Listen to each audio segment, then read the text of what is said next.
Hello बच्चों। जैसा कि मैंने आपसे वादा किया था कि एनटीएससी की सीरीज जल्द आपके बीच आ रही है। प्रीवियस ईयर क्वेश्चंस पेपर जो आपके बीच में आए हैं वो हम लेके जा रहे हैं। लालजी क्लासेस आपका अपना चैनल। अब तक आपने सब्सक्राइब नहीं किया तो सब्सक्राइब कर दीजिए, क्योंकि आपके लिए बहुत ही ज़रूरी चीज़ें इस चैनल पर आ रही हैं। ठीक है। NTSC last years paper, previous year paper of physics. अभी हम फिजिक्स पे फोकस कर रहे हैं, जल्दी ही आपके बाकी सब्जेक्ट पे फोकस किया जाएगा। कौन से चैनल के ऊपर? लालजी क्लासेस के ऊपर। ठीक है, ओके। तो let start with the questions. मैंने आपसे कहा था चैप्टर वाइज यहां पर हम लेके चलेंगे, चैप्टर वाइज।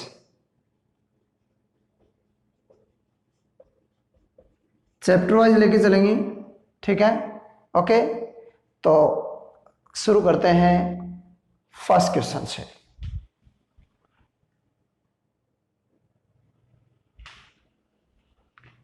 क्वेश्चन आपकी स्क्रीन पर है। उससे पहले मैं आपको बता दूं टॉपिक हमने कौन सा लिया है। टॉपिक की हम बात करें तो हमने ह्यूमन आई लिया है। ह्यूमन आई के अंदर human I and it's defect, prism, prism के अंदर हमारा डिस्पर्जन आ लिया है, रिफ्रैक्शन थ्रू प्रिज्म आ लिया है, रेनबो आ लिया है। ये सब टॉपिक हमारे आएंगे, ठीक है। स्कैटरिंग ऑफ लाइट आएगी, टोटल इंटरनल रिफ्लेक्शन आएगा। यानी कि आज का जो टॉपिक हमारा है वो ह्यूमन आई से रिलेटेड, ठीक है। तो फर्स्ट क्वेश्चन आपकी स्क्रीन पर है, correct the order of the colour in rainbow. मतलब आपको इन चारों के अंदर जो करेक्ट ऑर्डर है वो किसके अंदर डिसाइड करना है। अब सबसे पहले हमारे माइंड में रेनबो आना चाहिए। What is rainbow? रेनबो क्या होता है कि after rainfall, after rainfall, rainfall के बाद, ठीक है, वाटर ड्रॉपलेट्स हमारे एटमॉस्फेयर में रह जाती हैं, ठीक है। हमारे एटमॉस्फेयर में वाटर ड्रॉपलेट्स रह जाती हैं, ठीक है ना, ओके। तो वाटर ड्रॉपलेट्स रहने की वजह से हम बात करें तो वो ड्रॉपलेट्स प्रिज्म की तरह रिएक्ट करती हैं, और प्रिज्म की तरह रिएक्ट करती है तो वहां पर डिस्पर्जन होता है, और डिस्पर्जन के कारण सन से जो व्हाइट लाइट आती है, सनलाइट या व्हाइट लाइट, वो स्प्लिट हो जाती है 7 कलर्स के अंदर, ठीक है। रेनबो 2 प्रकार के होते हैं, 2 टाइप ऑफ रेनबो, प्राइमरी और दूसरा होता है सेकेंडरी, प्राइमरी एंड सेकेंडरी, ठीक है। ये बनता है 41 से 44 डिग्री के ऊपर, ठीक है, और ये बनता है 51 से 55 के ऊपर, 51 से 55, ओके। अब आपसे पूछा है कि ऑर्डर क्या है। तो जब डिस्पर्जन होगा तो व्हाइट लाइट 7 कलर्स के अंदर टूटती है। वो 7 कलर्स कौन से हैं? तो आपने डिस्पर्जन पढ़ा था, डिस्पर्जन के अंदर आपने कलर्स पढ़े थे, और कलर्स थे आपके कौन कौन से? VIBGYOR, यही तो था order. Violet, indigo, blue, green, yellow, orange, red, यही था। अब इसमें पूछा ये, तो सबसे पहले देखो वायलेट, कहीं इन चारों में वायलेट है? वायलेट नहीं है। फिर इंडिगो है? इंडिगो भी नहीं है। अब ब्लू है। अब ब्लू देखो किस किस में है। अब ब्लू जिस जिसमें नहीं है वो साइड कर दो। ब्लू देखो, इसमें भी ब्लू है, इसमें भी ब्लू है, इसमें भी ब्लू। बोले भाई सब में ब्लू है। अब ब्लू, अब ब्लू तो आ गया। अब ये देखो ब्लू के बाद ग्रीन किस किस में है? ब्लू के बाद ग्रीन। अब ब्लू के बाद ग्रीन इसमें तो पहले ग्रीन है, तो ये कट हो गया। इसमें भी पहले ग्रीन है, इन दोनों में ग्रीन है, इन दोनों में ग्रीन है, इन दोनों में से हो गई, यानी कि ये दो तो बाहर हो गए, पहले पहले झटके में बाहर हो गए, ठीक है। अब उसके बाद येलो। अब ग्रीन के बाद येलो किसमें है? अब ग्रीन से, ब्लू से पहले येलो है, यानी कि बाद में आना चाहिए, अब इसमें है। और येलो के बाद रेड किसमें है? इसमें, यानी कि answer first will be the answer, ठीक है। इस ऑर्डर से VIBGYOR से आप क्या कर सकते हो, इस ऑर्डर से आप आंसर निकाल सकते हो। Blue, green, yellow, orange. यहाँ ऑरेंज सॉरी रेड की बजाय ऑरेंज आ जाए, ये आ जाए, एक ही बात है। ठीक है, इसमें देखो मैं आपको बताता हूं, ऐसा भी कह सकता है वायलेट, ब्लू, येलो, रेड, मतलब ये ऑर्डर भी दे सकता है। ठीक है, तो यहां वायलेट, ब्लू, येलो, रेड ऐसा मिल जाएगा, एक ही बात है वो। ठीक है, ओके। तो ये था हमारा फर्स्ट क्वेश्चन। अभी सेकंड क्वेश्चन पे फोकस करते हैं। तो क्वेश्चन नंबर 2 आपकी स्क्रीन पर है।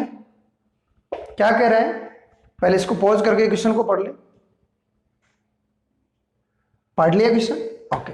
क्वेश्चन क्या कह रहा है?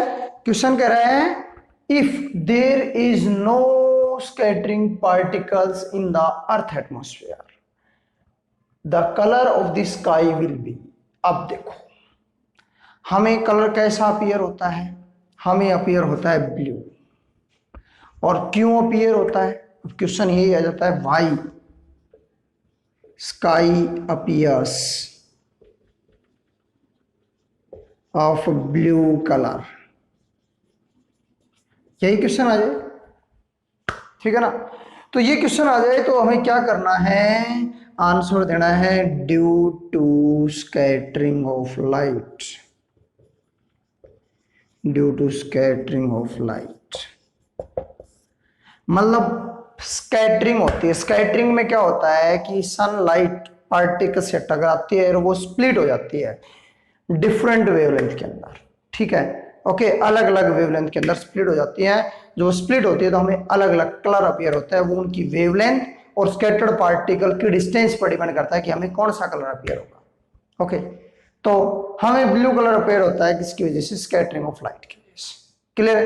ओके, अब बात करते हैं कि अगर पार्टिकल ही ना हो, यही तो कह रहा है, नो स्कैटरिंग पार्टिकल, मतलब एटमॉस्फेयर में पार्टिकल ही ना हो तो स्कैटरिंग ही नहीं होगी। और स्कैटरिंग नहीं होगी तो हमें कोई लाइट ऑब्टेन नहीं होगी। और जब लाइट हमें नहीं दिखाई देती है तो हमें हमें अंधेरा दिखता है। और अंधेरे का रंग होता है ब्लैक। क्या होता है? Black colour. ठीक है, तो हमें अपीयर होगा ब्लैक कलर अपीयर होगा। क्लियर है? आगे बात समझ में? मतलब स्कैटरिंग ऑफ लाइट जब हम ऑब्जर्व करते हैं तो स्कैटरिंग होती है क्या? अरे क्या, किसकी वजह से? स्कैटरिंग की वजह से क्या होती है? स्कैटरिंग किसकी वजह से होती है? स्कैटरिंग लाइट टकराती है, स्प्लिट होती है। जब स्प्लिट होती है तो हमें डिफरेंट वेवलेंथ ऑब्जर्व होती है, डिफरेंट वेवलेंथ के ऊपर डिफरेंट कलर ऑब्जर्व होते हैं। हमें एक पर्टिकुलर कलर जो ऑब्जर्व होता है due to scattering of light, जैसे हमें ब्लू कलर ऑब्जर्व होता है, जैसे हमें रेड कलर ऑब्जर्व होता है, जैसे हमें कौन सा व्हाइट कलर ऑब्जर्व होता है। इसकी एप्लीकेशन बता देता हूँ, ब्लू कलर ऑफ स्काई। ठीक है, और दूसरा सिग्नल्स के अंदर रेड कलर इस्तेमाल किए जाते हैं, व्हाइट कलर ऑफ क्लाउड, ये हमें सफेद रंग के बादल नजर आते हैं due to scattering of a light. ठीक है, ओके, आगे बात समझ में? चल,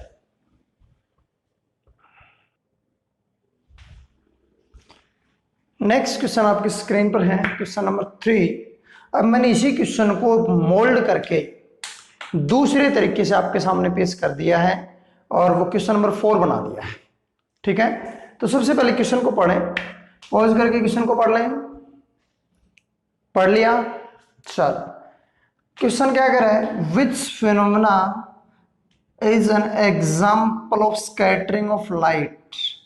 मतलब कौन सा फिनोमेना है जो स्कैटरिंग ऑफ लाइट को ऑब्जर्व करता है। तो स्कैटरिंग मैंने आपको बताया था कि स्कैटरिंग क्या होता है कि लाइट जब टकराती है तो डिफरेंट पार्ट्स के अंदर डिफरेंट वेवलेंथ के अंदर स्प्लिट हो जाती है और हमें गिवन पर्टिकुलर कलर ऑब्जर्व होता है। ठीक है, ओके। अब है bending of the light at the interface of the air and water.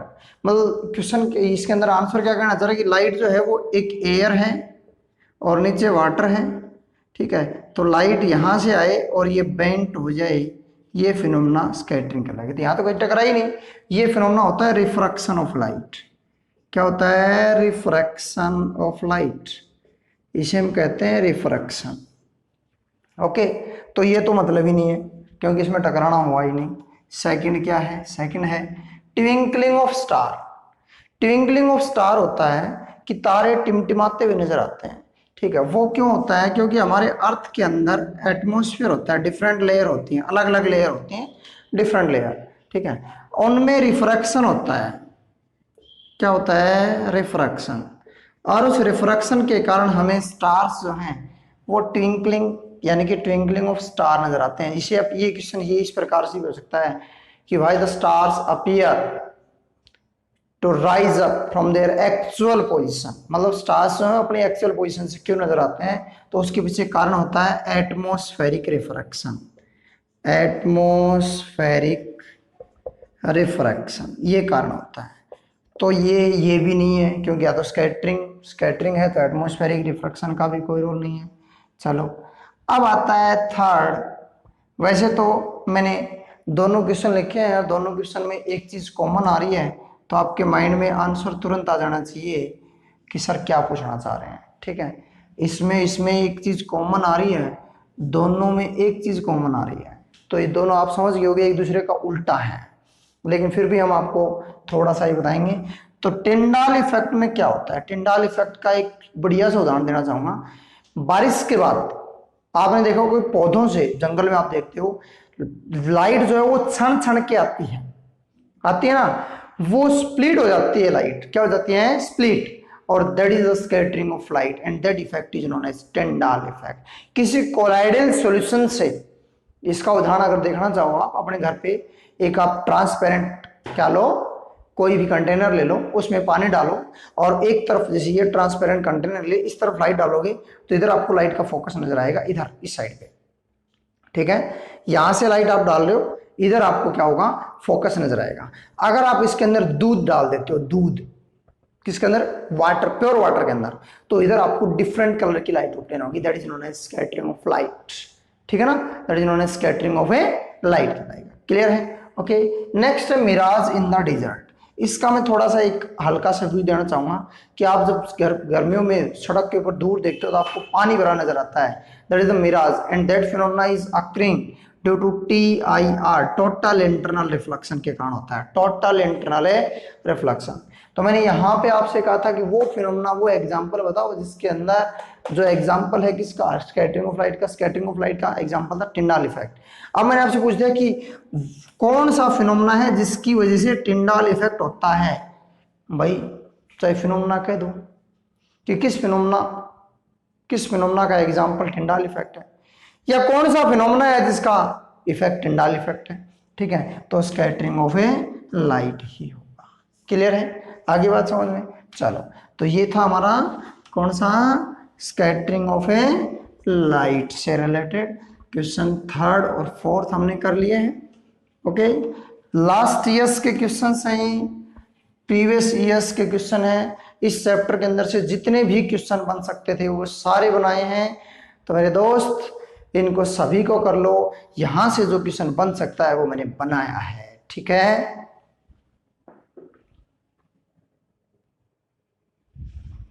तो नेक्स्ट क्वेश्चन आपका है उसी से रिलेटेड, वही पॉज करके एक बार क्वेश्चन को पढ़ लीजिएगा। ठीक है, पढ़ लिया आपने? चलो, क्या करा है? At the traffic signal red signal देखा होगा, रेड सिग्नल। अच्छा चलो देखते हैं। रेड लाइट देखा मैंने, रेड लाइट ही कहा था। Red light is use to stop, मतलब आपने देखा होगा ना ट्रैफिक सिग्नल्स पे रेड लाइट का इस्तेमाल किया जाता है रोकने के लिए। क्यों? ड्यू टू रीजन, मतलब किसी कारण से। ठीक है, that it can be seen, मतलब रीजन क्या है कि इसको हम देख सकते हैं फ्रॉम ए लॉन्ग डिस्टेंस। मतलब सीधा सीधा सा कह रहा है कि रेड लाइट क्यों यूज की जाती है? क्योंकि हम उसको दूर से देख सकते हैं। ठीक है ना, दूर से देख सकते हैं। ठीक है, अब बात यह आ कि दूर से तो देख सकते हैं, लेकिन इसमें कौन सा फिनोमेना इन्वॉल्व है ये बताना है आपको। ठीक है, तो मैं बार बार चिल्ला रहा हूं। स्कैटरिंग ऑफ लाइट वो फिनोमेना है जिसके अंदर आप दूर तक रेड सिग्नल को देख सकते हो। ठीक है ना, मैक्सिमम स्कैटरिंग रेड कलर की होती है, क्योंकि रेड कलर की जो वेवलेंथ है वो लार्जर है, ठीक है, लार्जर है, तो ये लंबी दूरी तय कर सकता है, लार्जर है, so it can travel eight long distance. इसी से मुझे याद आया, आया क्या याद आया? आपको भी आया कुछ? चलो आया। सूरज भी सुबह और शाम को लाल नजर आता है, रेडिश कलर का। सन जो है looking reddish at sunrise and a sunset due to scattering of light. मतलब स्कैटरिंग ऑफ लाइट पे जितने क्वेश्चन बनने थे वो बन लिए महाराज। समझ में आया? स्कैटरिंग ऑफ लाइट समझ में आया कि लाइट टकरा करके टूट जाती है।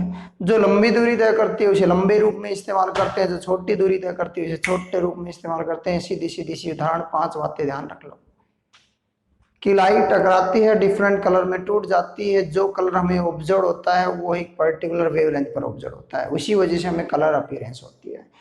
सन जो है सुबह और शाम को लाल रंग का नजर आता है due to scattering of light.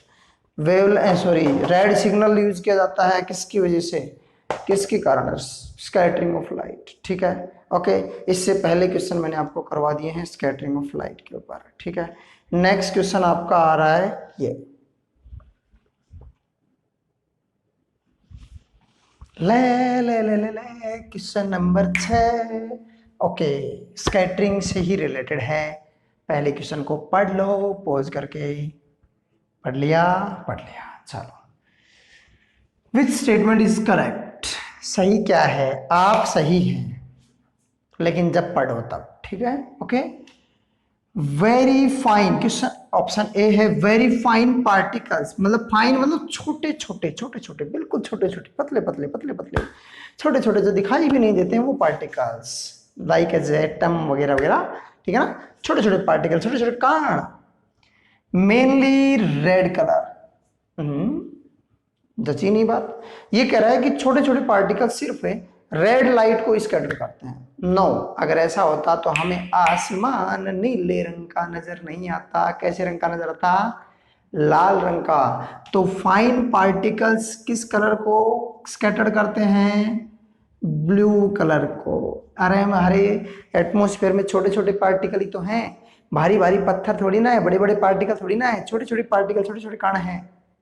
तो मेनली किसको स्कैटर्ड करते हैं? ब्लू कलर को, ठीक है। अब बोले large particle, large particle blue की बजाय किसको करते हैं? रेड को। किसको करते हैं? रेड को करते हैं। अब अगला बड़ा ही खतरनाक आ रहा है, खतरनाक। The path of the beam light passing through a true solution. True मतलब प्योर सॉल्यूशन होता है। मतलब कह रहा है कि एक लाइट से एक ट्रू सॉल्यूशन हमारे पास है।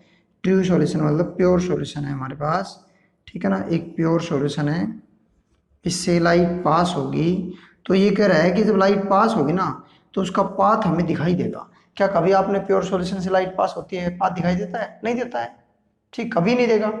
कोलाइडल सॉल्यूशन ले लो।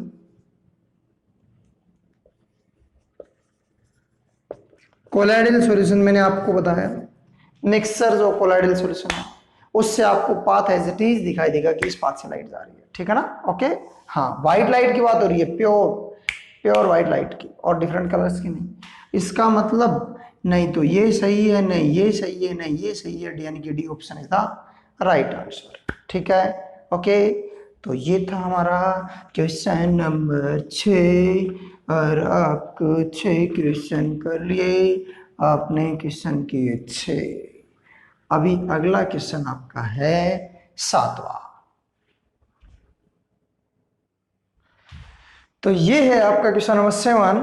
और क्वेश्चन नंबर 7 क्या कह रहा है? A ray of light enter from the denser medium to rare medium, what is the angle of incident if angle of refraction is 90 degree. देखो यहां पर्टिकुलरिटी करती है। हमने रिफ्रैक्शन में पढ़ा था कि लाइट एक मीडियम से दूसरे मीडियम में जब जाती है तो अपने पाथ को चेंज कर लेती है। यानी कि अपने पाथ को जो चेंज करती है, तो हमने फिनोमेना पढ़ा बेंडिंग ऑफ लाइट, ठीक है।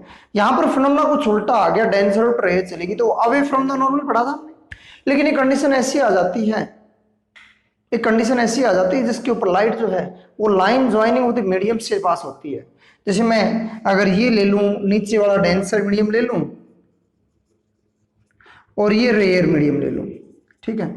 यहां से ये मैं नॉर्मल ले लूं, ये रे ऑफ लाइट आए, ठीक है, और ये इन दोनों मीडियम्स की लाइन ज्वाइन से पास हो, तो ये एंगल तो एंगल ऑफ इंसिडेंट बन गया, और ये angle of refraction r is equal to 90 degree, जैसा कि क्वेश्चन में गिवन है। तो उस टाइम पे ये जो फिनोमेना होता है, उसके बाद अगर हम आगे चलें, इससे आगे चलें, इससे आगे चलें, ठीक है, तो लाइट जो है वो वापस इसी मीडियम में मुड़ जाती है, ठीक है। और जब आर की वैल्यू 90 होती है ना, तो ये आई जो है ना, angle of incident, angle of incident that is equal to critical angle बन जाता है। कौन सा एंगल बन जाता है? क्रिटिकल एंगल, ठीक है। कौन सा एंगल बन जाता है? Critical angle. लेकिन अगर आई की value, if I is greater than C, यानी कि सी से बड़ा हो आई की value, then light bent in same medium, light जो है वो सेम मीडियम में मुड़ जाती है। अब जब सेम मीडियम मुड़ जाती है तो वो phenomena, that phenomena is known as, क्या कहलाता है? टोटल इंटरनल रिफ्लेक्शन कहलाता है। मतलब जब हम लाइट डेंसर से रेयर आए, और एक कंडीशन के ऊपर, डेंसर से रेयर ही आनी चाहिए, रेयर टू डेंसर नहीं, जब आर की वैल्यू 90 हो तो एंगल क्रिटिकल एंगल के बराबर आ गया, आई इज इक्वल टू सी, जो कि क्वेश्चन में पूछा है। अब इससे हटके जब i is greater than c हो तो लाइट वापस मुड़ जाती है, ठीक है। And that phenomena is known as total internal reflection. इसके उदाहरण में देना चाहूंगा आपको, ठीक है, उदाहरण में देना चाहूंगा। इससे अगला क्वेश्चन यही है, इससे अगला क्वेश्चन यही है, question number 9, sorry question number 8, mirage in desert is obtained due to which phenomena? कौन से फिनोमेना? ऑप्शन ए है स्कैटरिंग, ऑप्शन बी है डिस्पर्जन, ऑप्शन सी है रिफ्रैक्शन, ऑप्शन डी है कौन सा? Total internal reflection. तो option D is the right answer, इसमें B is the right answer. Clear है? आगे बात समझ में? यहां पर हम बात करें तो इसके अंदर हमारा ये फिनोमेना जो है टोटल इंटरनल, इसके एप्लीकेशंस मैं आपको बता देता हूं, ठीक है। ओके, नंबर फर्स्ट मैंने आपको बता दिया मिराज, ठीक है। रेगिस्तान में आपको तालाब नजर आएगा, ठीक है। ब्रिलियंस ऑफ डायमंड, डायमंड चमकता हुआ देखा हो ना, डायमंड जो है वो चमकता है, ठीक है, डायमंड चमकता हुआ नजर आता है, ठीक है। ओके, रेगिस्तान में एक होता है इसका ऑप्टिकल फाइबर, ऑप्टिकल फाइबर होता है। आपने मेले के अंदर इस प्रकार का खिलौना देखा होगा, ऐसा खिलौना देखा होगा मेले में, नीचे लाइट लगी होती है, डिफरेंट कलर की लाइट ऑप्टेन होती है। ऑप्टी जो वायर्स होती है ना पतली पतली, ये ऑप्टिकल फाइबर है। ऑप्टिकल प्रिज्म, ऑप्टिकल प्रिज्म होता है, ठीक है। ओके, ये सब क्या है? टोटल इंटरनल रिफ्लेक्शन की एप्लीकेशन है, ठीक है। तो 8 क्वेश्चन हो गए हैं हमारे, कितने होंगे हैं? 8 क्वेश्चन, ठीक है। ओके, अभी हम करते हैं क्वेश्चन नंबर 9।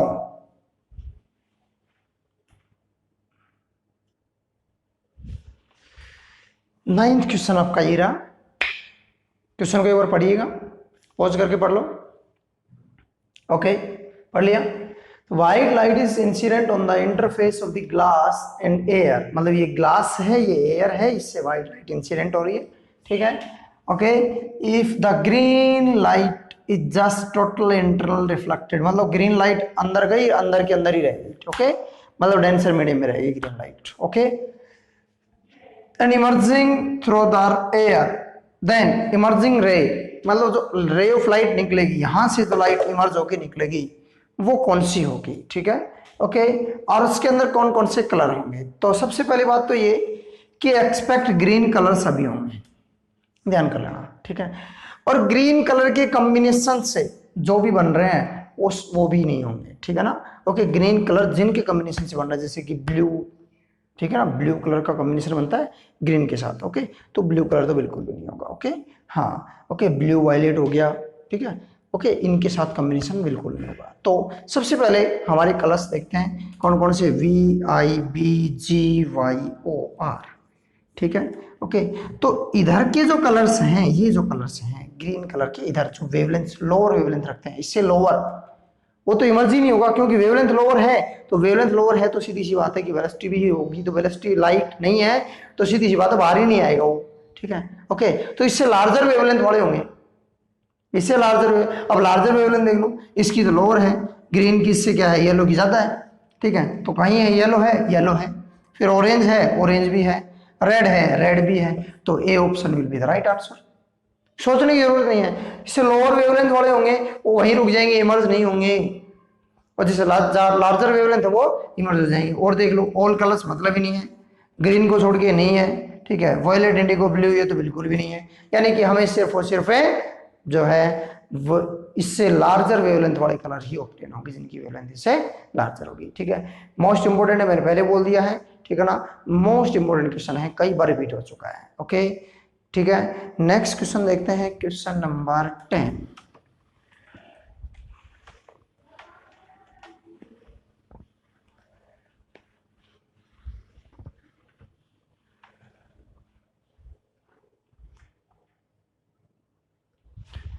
क्वेश्चन नंबर 10 आपके सामने है, डायग्राम जैसे दे रखा है, विच वन इज करेक्ट। तो इसको समझने के लिए पहले हमें ये समझना होगा कि इसके अंदर सिस्टम क्या होता है प्रिज्म का। तो प्रिज्म क्या होता है, प्रिज्म के अंदर जब लाइट एंटर करती है ना, तो वो 7 रंग में बढ़ती है। तो इस प्रकार से बढ़ती है, रे ऑफ लाइट एंटर करेगी, इधर से रिफ्रैक्शन होगा, ये एयर है, ये ग्लास है, तो रिफ्रैक्शन होगा, इधर से डाइवर्शन होगा, ठीक है, इधर से डाइवर्शन होगा तो यहाँ भी डाइवर्शन होगा, इधर से डाइवर्शन होगा, ये ऐसे ऐसे डाइवर्शन होता है डिफरेंट कलर्स का, ठीक है। रेड कलर सबसे ऊपर होता है और वॉयलेट कलर सबसे नीचे होता है, ठीक है ना, ओके, क्योंकि रेड कलर की वेवलेंथ सबसे ज्यादा होती है और वॉयलेट की सबसे कम। जिसकी वेवलेंथ ज्यादा उसका डाइवर्शन कम, जिसकी वेवलेंथ कम उसका डाइवर्शन है ज्यादा। तो सबसे पहले तो ये देखो, अब इसको आप उल्टा भी ले सकते हो, तो ये तो श्योर है कि यहाँ पर डाइवर्शन ये सीधी आ रही है तो ये गलत है, ठीक है, यहां पर ये सीधी आ रही है तो ये भी गलत है, ठीक है। अब दूसरा, यहां पर ये एज इट इज सीधी आ रही है, ये बिल्कुल भी गलत है, यहां तो दोनों बटेंगे नहीं, दोनों इस सरफेस पर बटेंगे, ओके। आगे बात समझ, अब ये देखो, ये लाइट ऐसे आई तो वॉयलेट, ये सीधा प्रिज्म को ऐसा कर लेंगे हम, तो वॉयलेट नीचे चला गया और रेड ऊपर, तो ये आंसर सही है आपका। क्लियर है, क्वेश्चन नंबर 10 क्लियर हो गया, ओके। ये क्वेश्चन नंबर 10 था। इसी से रिलेटेड अगला हम क्वेश्चन नंबर 11 करते हैं, इसी से रिलेटेड मैंने अभी आपको एक पॉइंट बताया, इसमें आपको एक पॉइंट बताया क्वेश्चन नंबर 11 से रिलेटेड, ठीक है, तो वो देखते हैं।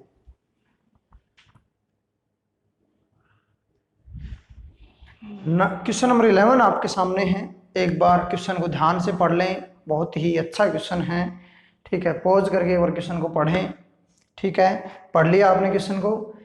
एक डाइक्रोमेटिक, डाइक्रोमेटिक मतलब दो दिशाओं में जाने वाली, ओके, एक मोनोक्रोमेटिक होती है, एक डाइक्रोमेटिक, यानी कि एक लाइट से दो सोर्स बन सकते हो, ठीक है, ओके। ऑफ वेवलेंथ, मतलब वेवलेंथ एंगस्ट्रॉम में दे रखी है, एंगस्ट्रॉम 1 एंगस्ट्रॉम होता है 10⁻⁻10 मीटर, ओके, ये वेवलेंथ दे रखी है, इतनी इसकी वेवलेंथ दे रखी है। चलो आगे, एंड दो वेवलेंथ दे रखी, पास थ्रू एक प्रिज्म, एक प्रिज्म से पास होती है, एक प्रिज्म से लाइट पास होती है, दो वेवलेंथ है, एक डेविएट कम होगी ज्यादा होगी, ये दोनों सेम डेविएशन से जाएगी, both emerge without deviation, deviation ही नहीं होगा। अब एक का लार्जर होगा, 5600 वाले का लार्जर, 6300 वाले का कम, 6300 वाले का ज्यादा और 5600 वाले का कम। अब इस चीज पे देखते हैं, थोड़ा सा ध्यान देते हैं, ठीक है, इस चीज पे थोड़ा फोकस करते हैं। सबसे पहले डेविएशन की बात आती है, तो डेविएशन होता है क्या, डेविएशन आपको बताऊं, लाइट जब एक मीडियम से दूसरे मीडियम में जाती है तो अपने पाथ को चेंज कर लेती है। क्या कर लेती है? चेंज। अब यहाँ लाइट क्या करेगी कि यहाँ पे जब लाइट पास होगी ना, तो इसके अंदर से लाइट ये इस मीडियम में जाएगी, इसके अंदर लाइट जो है यहाँ से पास होगी, लाइट आ गई, ये लाइट आ गई यहाँ से, तो रेयर टू डेंसर, तो टूवर्ड्स द नॉर्मल चली जाएगी, ठीक है। फिर यहाँ से अवे फ्रॉम द नॉर्मल चली जाएगी। लाइट जानी थी यहाँ, चलेगी यहाँ, तो ये होगा डेविएशन, ये होगा डेविएशन। मतलब जानी तो थी ऐसे, चलेगी ऐसे, तो ये जाने वाली और ये अभी पहुंचने वाली, तो डेविएशन होगा। अब थोड़ी देर पहले मैंने बताया था कि एंगल ऑफ डेविएशन, जिसे हम डेल्टा से रिप्रेजेंट करते हैं, किससे रिप्रेजेंट करते हैं? डेल्टा से। एस को थोड़ा सा पूरा ऐसा घुमा दो, एस को डेल्टा से, ठीक है। That is inversely proportional to wavelength, wavelength के इनवर्सली प्रोपोर्शनल है, ठीक है। इसका एक ही पॉइंट है, आपको आंसर मिल जाएगा angle of deviation inversely proportional to wavelength of light. यानी कि जिसकी वेवलेंथ कम उसका एंगल ऑफ डेविएशन ज्यादा, जिसकी वेवलेंथ ज्यादा उसका एंगल ऑफ डेविएशन कम। अब देखो इसकी वेवलेंथ कम है तो एंगल ऑफ डेविएशन ज्यादा होगा, तो डेविएशन ज्यादा, ठीक है। वेवलेंथ ज्यादा, डेविएशन कम, option c will be the right answer. Clear है? ओके, आगे बात समझ में। इस पॉइंट पे फोकस करना है आपको, इस पॉइंट के ऊपर, इस पॉइंट के ऊपर फोकस करना है आपको, ठीक है। ओके, चल नेक्स्ट क्वेश्चन हम लेके चलते हैं अगला, हमारा क्वेश्चन नंबर 12, क्वेश्चन नंबर 12 लेके चलते हैं।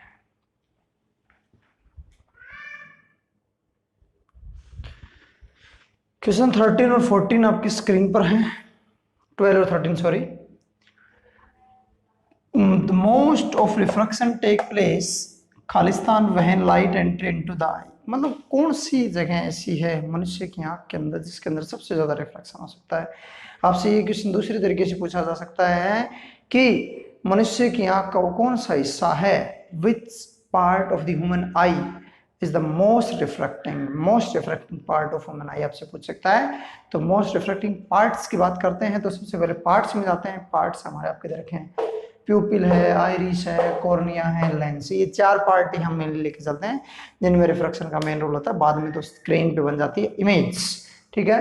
चलो तो देखते हैं, इसके अंदर प्यूपिल अमाउंट ऑफ लाइट को कंट्रोल करता है तो रिफ्रैक्शन नहीं करता है, और आइरिस को प्यूपिल करते हैं तो यहाँ पर भी नहीं है, ठीक है। ओके, अब ये एक ट्रांसपेरेंट लेयर है, इसके अंदर हो सकता है, ट्रांसपेरेंट लेयर है। लेंस के अंदर भी हो सकता है, लेकिन लेंस के अंदर नहीं होता है, कॉर्निया के अंदर होता है। मोस्ट रिफ्रैक्टिव पार्ट जो है वो कॉर्निया है। इस क्वेश्चन को कॉर्निया आपको बता दें, कॉर्निया मोस्ट रिफ्रैक्टिंग पार्ट है, कॉर्निया डोनेटेबल पार्ट है, अपर ट्रांसपेरेंट लेयर भी क्या है? कॉर्निया ही है। क्लियर है? ये था क्वेश्चन नंबर 13। क्वेश्चन नंबर 14 की बात करें कि विच डिफेक्ट, कौन सा डिफेक्ट अराइज होता है due to irregularity of the shape, मतलब आपकी शेप चेंज होती रहे, आंख की स्फेरिकल शेप ना रह करके इरेगुलर शेप हो जाए। देखो शेप का स्फेरिकल रह करके साइज का बढ़ जाना घट जाना एक अलग बात है। जैसे आंख ऐसी है लेकिन ऐसी हो जाए और वो भी स्फेरिकल ही हो, ऐसा ना हो कि वो ऐसे हो जाए, तो वो अलग बात है। स्फेरिकल अगर है तो अलग डिफेक्ट क्रिएट होगा, लेकिन अगर शेप चेंज हो रही है तो अलग डिफरेंट होगा, ठीक है।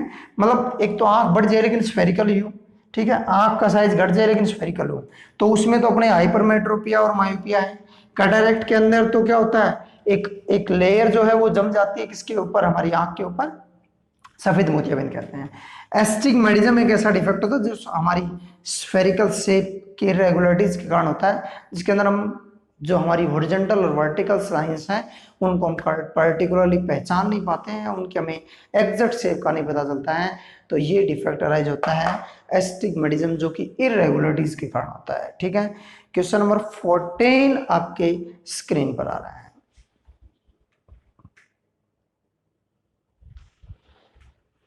14 नंबर क्वेश्चन आपके स्क्रीन पर है।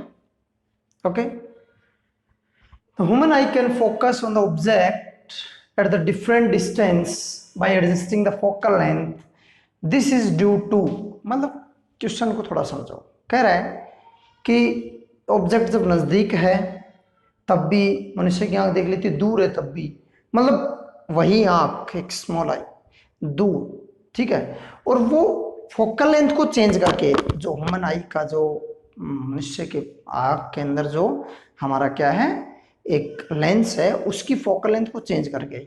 और ये फिनोमेना किसकी वजह से होता है? तो सबसे पहले प्रेस बायोपिया के बारे में पढ़े। प्रेस बायोपिया वो डिफेक्ट है जिसके अंदर आप नहीं तो नजदीक का देख सकते हो, नहीं दूर का देख सकते हो। तो डिफेक्ट हो गया तो इसका तो कोई रोल नहीं है। नियर साइटेडनेस, जिसमें आपको नजदीक का दिखाई देगा, दूर का दिखाई नहीं देगा, ये भी डिफेक्ट हो गया। अकोमोडेशन, अकोमोडेशन जो है वर्किंग ऑफ ह्यूमन आई है, ठीक है, जिसके अंदर आप सिलरी मसल्स जो है वो कंट्रोल करती हैं आई लेंस को, ठीक है। तो इसके अंदर भी कंट्रोलिंग ही है, तो सी इज द राइट आंसर, ठीक है। एंड फार साइडनेस, जिसके अंदर आपको दूर का दिखाई देता है, नजदीक का दिखाई नहीं देता। डे स्टूडेंट्स, ये क्वेश्चंस थे 14 क्वेश्चंस, आपने वीडियो को देखा।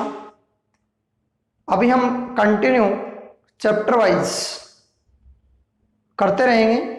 ये ध्यान रहे लास्ट ईयर्स के क्वेश्चंस हैं, इसका मतलब ये नहीं है कि इंपॉर्टेंट है। इसके अंदर एक क्वेश्चन जो है 2 बार रिपीट हुआ है लास्ट ईयर्स के अंदर, ठीक है।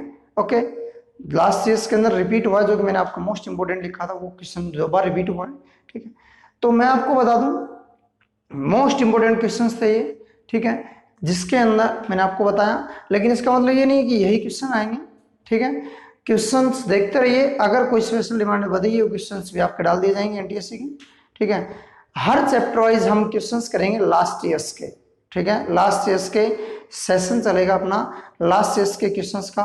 वीडियो को कंटिन्यू देखते रहिए, सब्सक्राइब कर दिए, बेल आइकन दबा दिए, ताकि अगला नोटिफिकेशन आप तक पहुंच जाए। ओके, अगला सेशन, नेक्स्ट सेशन हम नेक्स्ट चैप्टर के लिए करेंगे।